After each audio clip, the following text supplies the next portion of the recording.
ನಾವಿರೋದು ಹೀಗೆ.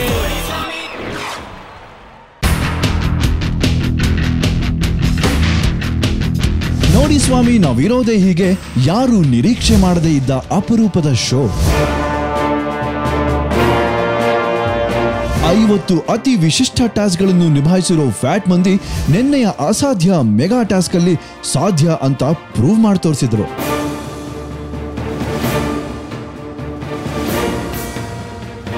ಆದ್ರೆ ಟಾಸ್ಕ್ಗಳಿಂದ ಬಳಲಿದ್ದ ಭಾವನಾ ಎಲಿಮಿನೇಟ್ ಆದ್ಲು. ಈಗ 5 ಸ್ಪರ್ಧಿಗಳು ಮಾತ್ರ ಇನ್ನೊಂದು ಅದ್ವಿತೀಯ ಹಂತಕ್ಕೆ ಸಿದ್ಧರಾಗಿ ಬಂದು ನಿಂತಿದ್ದಾರೆ. ಬನ್ನಿ ಈ ಸಾರ್ಥಕ ಗಳಿಗೆಯನ್ನ ನಾವು ಸವಿಯೋಣ. ಸಮಸ್ತ ಕನ್ನಡ ವೀಕ್ಷಕರಿಗೆಲ್ಲ ನೋಡಿ ಸ್ವಾಮಿ ನಾವಿರೋದೇ ಹೀಗೆ ಕಾರ್ಯಕ್ರಮಕ್ಕೆ ಸ್ವಾಗತ ಸುಸ್ವಾಗತ. ಇದೇನಪ್ಪ ಪದ್ಮಮಾಮ ಇದ್ಕಿದ್ದಾಗೆ ಚೆಫ್ ಡ್ರೆಸ್ನ ಕಳಚಿಬಿಟ್ಟು ಆ್ಯಂಕರಿಂಗ್ ಬಂದ್ಬಿಟ್ರು ಅಂದ್ಕೊಂಡ್ರ? ಇನ್ನೇನು ಮಾಡಲಿ, ಎಲ್ಲ ನಿಮಗೆ ಗೊತ್ತಲ್ಲಪ್ಪ.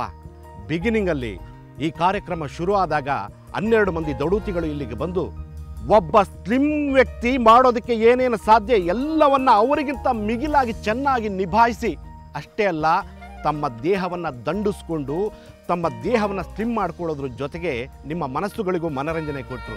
ಅಂಥ 12 ಮಂದಿಯಲ್ಲಿ ಇವತ್ತು ಕೊನೆಯದಾಗಿ ಉಳ್ಕೊಂಡಿರೋರು 5 ಮಂದಿ ಮಾತ್ರ. ಅವರಿಗೆ ದೊಡ್ಡ ಆನರ್ ಮಾಡಲಿಕ್ಕೆ ಒಂದು ದೊಡ್ಡ ಸ್ಟೇಜ್ ರೆಡಿಯಾಗಿದೆ. ಆದರೆ ಅದಕ್ಕಿಂತ ಮುಂಚೆ ಅವರಿಗೆ ನನ್ನ ಕಡೆಯಿಂದ ಒಂದು ಪುಟ್ಟ ಆನರ್ ಮಾಡೋದು ಬೇಕಲ್ವಾ? ಅದಕ್ಕೋಸ್ಕರ ನಾನು ಅವ್ರನ್ನೇ ಕಾಯ್ತಾ ಇದ್ದೀನಿ. ಮತ್ತ್ಯಾಕೆ ತಡ? My dear sweetest finalist, please come.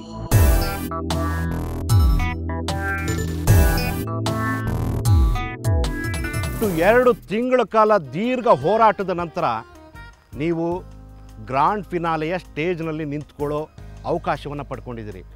ನಿಮಗೆ ಈ ಕ್ಷಣ ಏನು ಅನ್ನಿಸ್ತಾ ಇದೆ? ಇದನ್ನು ನೀವು ಎಕ್ಸ್ಪೆಕ್ಟ್ ಮಾಡಿದ್ರಾ? ಏನು ಅನ್ನಿಸ್ತಾ ಇದೆ ದೀಪಕ್? ತುಂಬ ಒಂದು ಎಕ್ಸೈಟ್ಮೆಂಟ್ ಇದೆ.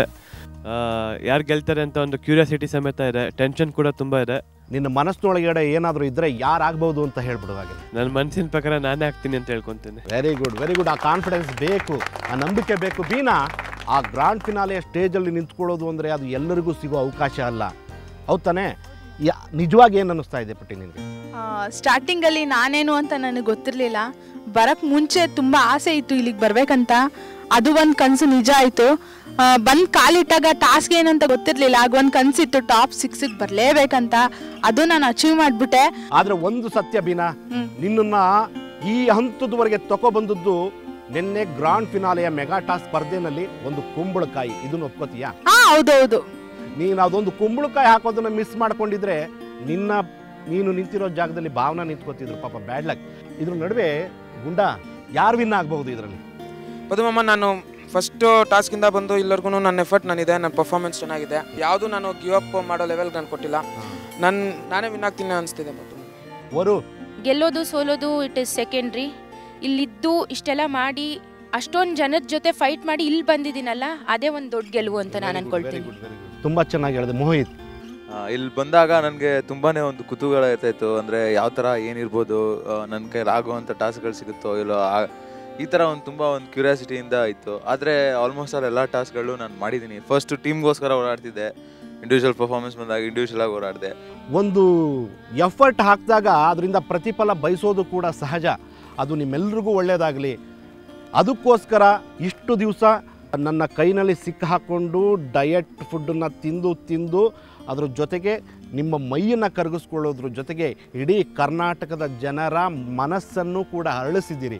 ಅದಕ್ಕೆ ನಿಮ್ಮ ಧನ್ಯವಾದಗಳು ಹೇಳ್ತೀನಿ. ಅದ್ರ ಜೊತೆಗೆ ಸಾಧನೆಯ ಹಾದಿಯಲ್ಲಿ ನಡೆದು ಬಂದು ಈ ಹಂತಕ್ಕೆ ತಲುಪಿರೋ ನಿಮಗೆ ಹಾನರ್ ಮಾಡಬೇಕು ಅಂತ ನನಗೆ ತುಂಬ ಆಸೆ. ಆದರೆ ನನಗಷ್ಟೇ ಅಲ್ಲ, ನಿಮ್ಮನ್ನು ಹಾನರ್ ಮಾಡಬೇಕು ಅಂತ ಒಂದು ದೊಡ್ಡ ದಂಡೆ ಇಲ್ಲಿಗೆ ಬಂದಿದೆ. ಅವ್ರು ಯಾರು ಅಂತ ಅವ್ರನ್ನ ಇನ್ವೈಟ್ ಮಾಡೋಕ್ಕಿಂತ ಮುಂಚೆ ಎಲ್ಲರೂ ಅಲ್ಲಿ ಆಸೀನರಾಗಿ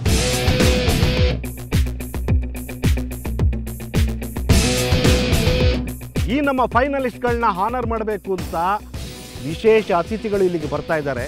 ಅವ್ರು ಯಾರು ಅಂತ ನೀವು ನೋಡಬೇಕಾ? ನೋಡಿ ಅಲ್ಲಿ.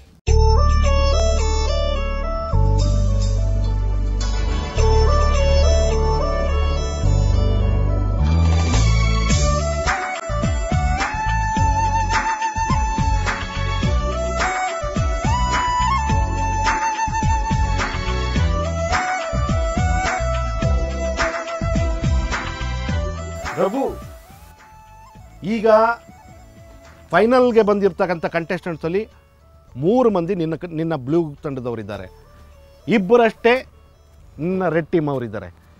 ಏನು ಅನ್ನಿಸ್ತಾ ಇದೆ? ತುಂಬ ಖುಷಿ ಆಗ್ತಿದೆ. ಯಾಕಂದರೆ ನನ್ನ ದೀಪಕ್ಕು, ವರಲಕ್ಷ್ಮಿ ಮತ್ತು ಗುಂಡ ನನ್ನ ಮಾತನ್ನ ಯಾರು ಮೀರಿಲ್ಲ. ನಾನು ಹೇಳ್ದಂಗೆ ಎಲ್ಲರೂ ಫೈನಲ್ಸ್ ಬಂದಿದ್ದೀನಿ, ಹೇಳಿದ್ದೀನಿ ಯಾರು ಯಾವುದೇ ಕಾರಣಕ್ಕೆ ಬಿಟ್ಕೊಡ್ಬೇಡಿ, ಏನು ಡೂ ಆರ್ ಡೈ ಮಾಡಲೇಬೇಕು ಅಂತ ಪಣ ತೊಟ್ಟಿದ್ದಾರೆ. ಇವತ್ತು ಫೈನಲ್ಸ್ ಇದ್ರೆ ತುಂಬ ಖುಷಿ ಆಗ್ತಿದೆ. ನಿನಗೇನು ಅನಿಸುತ್ತಪ್ಪ? ನನಗೂ ತುಂಬ ಖುಷಿ ಆಗ್ತಿದೆ. ಫಸ್ಟ್ ಆಫ್ ಆಲ್ ಕಂಗ್ರಾಟ್ಸ್ ಹೇಳ್ತೀನಿ 5 ಜನ ಫೈನಲಿಸ್ಟ್ಗಳಿಗೂ. ಇದರಲ್ಲಿ ಯಾರು ವಿನ್ ಆಗ್ತಾರೆ ಅಂತ ಫೇವ್ರೇಟ್ ಅಂತ ನನಗೆ ಕೇಳಿದೆ ಅಂದರೆ ನಾನು ಡೆಫಿನೆಟ್ ಆಗಿ ನನಗೆ ಮೋಹಿತ್ ಗೆಲ್ಲಬೇಕು ಅಂತ ಇಷ್ಟ. ಆದರೆ ಎಲ್ಲರೂ ಈಕ್ವಲ್ ಚಾನ್ಸಲ್ಲಿ ಇದ್ದಾರೆ ನನಗೆ ಗೊತ್ತಿರೋಂಗೆ. ಸೊ ಇನ್ನೂ ಡಿಸೈಡ್ ಆಗಿಲ್ಲ ಯಾರು ಗೆಲ್ತಾರೆ ಅಂತ. ಆದರೆ ನನ್ನ ಫೇವ್ರೇಟ್ ಆಗಿ ನಾನು ಮೋಹಿತ್ನ ಚೂಸ್ ಮಾಡ್ತಾ ಇದ್ದೀನಿ. So all the best. ಇನ್ನು 2 ದಿನ ಇರೋದು ನಿಮ್ಗೆ ಗೊತ್ತಾಗುತ್ತೆ. So be happy. Others Raghu, Rohan ಅಂತೂ ಖಡಕ್ಕಾಗಿ ಹೇಳ್ಬಿಟ್ಟ ಅವನ ರೆಡ್ ಟೀಮ್ನಲ್ಲಿ ಮೋಹಿತ್ ಮಾತ್ರ ಗೆಲ್ಲಬೇಕು ಅಂತ. ಅವ ಬೀನಾನ್ ಬಿಟ್ಬಿಟ್ಟ ಬಿಡಿ ಪಾಪ. ನಿಮ್ಮ 3 ಜನರಲ್ಲಿ, ನಿಮ್ಮ ಬ್ಲೂ ಟೀಮ್ನ 3 ಜನರಲ್ಲಿ ನಿನಗೊಂದು ಒಳ ಆಸೆ ಇರುತ್ತೆ ಯಾರು ವಿನ್ ಆಗಬೇಕು ಅಂತ. ಪರ್ಟಿಕ್ಯುಲರ್ ಆಗಿ 3 ಜನ ಈಕ್ವಲ್ ಆಗಿದೆ. ಅಲ್ಲ, ಆದ್ರೆ ಕೊಡಂಗಿಲ್ಲ ಅಂತಲ್ಲ. ನನಗೆ ಗೊತ್ತಿದ್ದಂಗೆ ಗುಂಡ, ದೀಪಕ್ ಅಥವಾ ವರಲಕ್ಷ್ಮಿ 3 ಈಕ್ವಲ್ ಆಗಿ ಸ್ಟ್ರಾಂಗ್ ಇದೆ. ಇಷ್ಟು ಮಟ್ಟಿಗೆ ಬರಬೇಕಂದ್ರೆ 3 ಜನನೂ ತುಂಬ ಕಷ್ಟಪಟ್ಟಿದ್ದಾರೆ. ಆ್ಯಕ್ಚುಲಿ ನಾನು ಮೊದಲಿಂದ ನೋಡ್ತಾ ಇದ್ದೀನಿ 3 ಜನದ ಪರ್ಫಾರ್ಮೆನ್ಸು ಟಾಪ್ ಟು ಟಾಪ್. ತಮ್ಮ ಮೆಂಟರ್ಸ್ ಇವತ್ತು ಕೂಡ ಅವರು ತಮ್ಮ ಗ್ರೂಪ್ನ ಪರವಾಗೇ ಇದ್ದಾರೆ ಅನ್ನೋದನ್ನು ಇದನ್ನು ಸಾಕ್ಷೀಕರಿಸುತ್ತೆ. Thank you Raghu, thank you Rohan.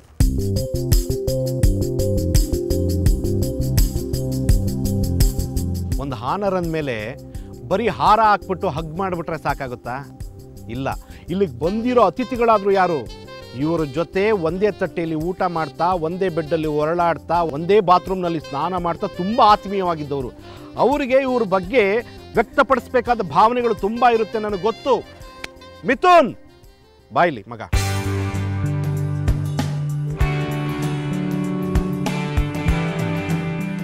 Mithun, ಏನು ಗೊತ್ತಾ, ನೀನು ಈ ಥರ ಮಾತಾಡಿದ್ರೆ ಅದು ಭಾಷಣ ಅನ್ನಿಸ್ಬಿಡುತ್ತೆ.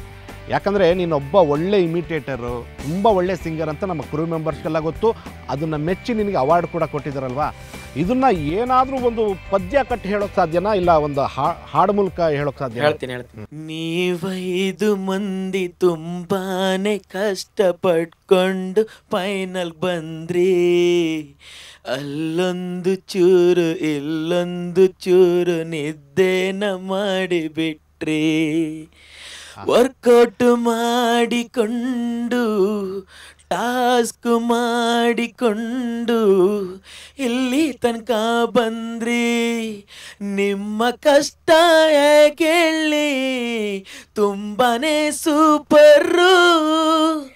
ಎಷ್ಟು ಚಂದ ಟಾಸ್ಕ್ ಮಾಡಿ ಫೈನಲ್ಗೆ ನೀವು ಬಂದ್ರಿ.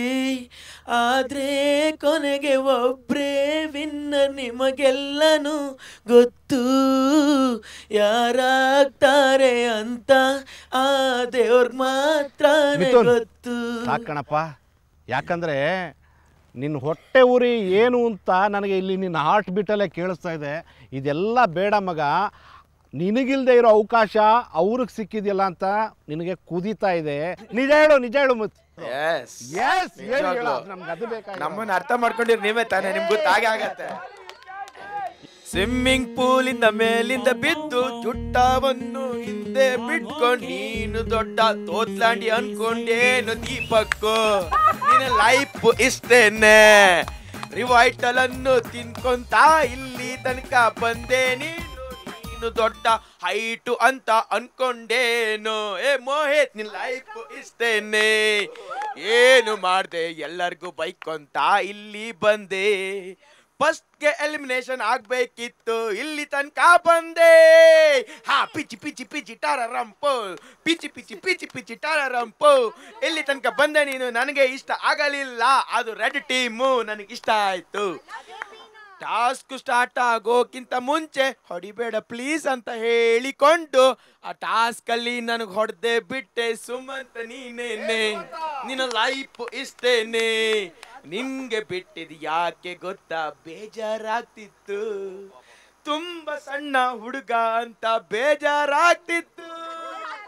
ಏನು ವರಲಕ್ಷ್ಮಿ, ನೀ ನಮ್ಮ ರೆಡ್ ಟೀಮ್ನವ್ರು ಮಾಡಿ ಯಾರ್ ಗೆದಿಸ್ತೀಯ ಬಾರಲೆ ನೀನು ಓವರ ಲಕ್ಷ್ಮಿ ನಿನ್ನ ಲೈಫ್ ಇಷ್ಟೇನೆ ನಿನ್ನ ನಾಗವಲ್ಲಿ ಆಟ ನಮ್ಮ ಹತ್ರ ನಡೆಯಲ್ಲ ಈಗ ಬಾರೆ ನಮ್ಮ ಹತ್ರ ಏನಂತ ತೋರಿಸ್ತೀವಿ ವರಲಕ್ಷ್ಮಿ ಸುಮ್ನೆ ಕೂತ್ಕೊಳೆ ಅಲ್ಲಿ ನಾನು ಇಲ್ಲ ಅನ್ನಕ್ಕಾಗಿ ಫೈನಲ್ ಬಂದೆ ನೀನು ಸೂಪರ್ ಸೂಪರ್. ಎಸ್, ನಮ್ಮ ಪಾನಿಪುರಿಗೆ ಇಷ್ಟೊಂದು ಸಿಟ್ಟಿರ್ಬೇಕು ಅಂದ್ರೆ ನಮ್ಮ ಉಳಿದ 6 ಜನ ಕಂಟೆಸ್ಟೆಂಟ್ಸ್ ಗಳಿಗೆ ಅದೆಂತ ಸಿಟ್ಟಿರ್ಬೇಕು. ಯಶಸ್ವಿನಿ, ನಿನ್ನ ಮುಖದಲ್ಲೇ ನನಗೆ ಗೊತ್ತಾಗ್ತಾ ಇದೆ. ಬನ್ನಿ ಬನ್ನಿ ಬನ್ನಿ, ಬೇಗ ಬನ್ನಿ ಬೇಗ ಬನ್ನಿ. ಯಶು, ಈ 5 ಜನ ಕಂಟೆಸ್ಟೆಂಟ್ಸ್ಗಳ ಬಗ್ಗೆ ನಿನ್ನ ಅಭಿಪ್ರಾಯ ಹೇಳಿ ಇವಾಗ. ಫಸ್ಟ್ಲಿ ನಮ್ಮ ರೆಡ್ ಟೀಮಿಂದ ತಗೊಳ್ಳೋಣ. ನಮ್ಮ ಅನುಷ್ಕಾನ್ ಹತ್ರ ಮೋಹಿತ್ ಟಾಸ್ಕ್ ಮಾಡಬೇಕಾದ್ರೆ ಮಾಡ್ರಿ ಮೇಡಮ್ ಮಾಡ್ರಿ ಮೇಡಮ್ ಮೇಡಮ್ ಮಾಡ್ರಿ. ಬೀನಾ ಬಂದರೆ ಅದು ತುಂಬ ಟಫೆಸ್ಟ್ ಟಾಸ್ಕ್, ಬಾಕ್ಸಿಂಗು ಆ ಥರದ್ದೆಲ್ಲ ಬಂದರೆ. ವಿನೀತಾ, ವರಲಕ್ಷ್ಮಿ, ಭಾವನಾ, ಪ್ಲೀಸ್ ಕಣೆ ಹೊಡಿಬೇಡ ಕಣೆ, ಜಾಸ್ತಿ ಹೊಡಿಬೇಡ ಕಣೆ ಪ್ಲೀಸ್ ಕಣೆ. ಚೋಪ್ರಾ ಬೇಜಾರು ಮಾಡ್ಕೊತಾನೆ ಕಣೆ, ಚೋಪ್ರಾ ಬೇಜಾರು ಮಾಡ್ಕೊತಾನೆ ಕಣೆ ಪ್ಲೀಸ್ ಕಣೆ. ಬ್ಲೂ ಟೀಮ್ ಬಂದರೆ ದುಬೈ ದೀಪಕ್ ಡಬ್ಬಾ ನನ್ನ ಮಗ, ಅವ್ನ ನೇಟಿವ್ ಊರೇ ಹೇಳಲ್ಲ, ಹಾಸನ್ ಅಂತ. ದುಬೈ ದುಬೈ ಅಂತ ಹೇಳ್ತೀನಿ. ಅಂಡ್ ಸುಮಂತ್ ಬಂದಾಗ ತಮ್ಮ ಅಕ್ಕ ಇವಾಗ ಟಾಸ್ಕ್ ಇದೆ ಅಕ್ಕ, ನನ್ನ ಕಾಲು ನೋವಕ್ಕ, ನೋಡಿ ನಂಗೆ ಕಾಲು ನೋವಕ್ಕ ಆಗ್ತಿಲ್ಲ ಅಕ್ಕ, ಅಯ್ಯೋ ನಾನು ಮಾಡಲ್ಲ ಅಕ್ಕ. ಈ ಕಡೆಯಿಂದ ನಮ್ಮ ಟೀಮಲ್ಲಿ ನನ್ನ ಮಗನೇ ಮಾಡಲ್ಲ ಅಂತ ಕುಂತ್ಕೊಂಡು ಫಸ್ಟ್ ಬರ್ತೀಯಲ್ಲೋ. ಹೇಗಿದ್ರು ಫೈನಲ್ ಸ್ಟೇಜ್ ಬಂದಿದ್ಯಾ, ಕಂಗ್ರಾಟ್. ನೆಕ್ಸ್ಟ್ ಇನ್ನೊಬ್ರು ಝೀರೋ ಕಾಂಬೆ. ಏನಮ್ಮ ಡಿಚ್ಚಿ ಟಾಸ್ಕ್ ಅಷ್ಟೊಂದು ಇಷ್ಟ ನೀನಮ್ಮ. ಕಾಳಿಕಾಂಬೆ ಟಾಸ್ಕ್ ಬರ್ಬೇಕು ಬರ್ಲಿ. ಯಾರು ನಿನಗೆ ಟಾಸ್ಕ್ ಆದ್ರೇನು ಯಾರಾದ್ರೇನು ನಾನು ಮಾಡಬೇಕು. ಅಬ್ಬಾ ನೋಡಿ, ನಮ್ಮ ಈ 5 ಜನ ಹೀರೋಗಳು ಹಿಂದೆ ಏನೇನು ಯಾವ್ಯಾವ ಥರ ನಾಟಕಗಳನ್ನ ಮಾಡ್ತಾರೆ ಅನ್ನೋದನ್ನ ತುಂಬ ಚೆನ್ನಾಗಿ ಯಶಸ್ವಿನಿ ಮಾಡಿದ್ರು. ಇದುವರೆಗೆ ನಾವು ಮಿಥುನ್ನಷ್ಟೇ ವೆರಿ ಗುಡ್ ಇಮಿಟೇಟರ್ ಅಂತ ಅಂದ್ಕೊಂಡಿದ್ದು, ಇವತ್ತು ಗೊತ್ತಾಯಿತು. ಆದರೆ ಈಗ ಗೊತ್ತಾಯಿತು, ಇಷ್ಟು ದಿನ ಅವ್ರು ತೋರಿಸಿರ್ಲಿಲ್ಲ. Thank you Yashaswini. All the best. ಏನಾದರೂ ತಪ್ಪು ಮಾತಾಡಿದ್ರೆ sorry. All the best. Okay ಅಣ್ಣ, ನಮಸ್ಕಾರ ಕಣಣ್ಣ. ಮೊದಲು ಹಾಸನ್ನು ಆಯ್ತಾ.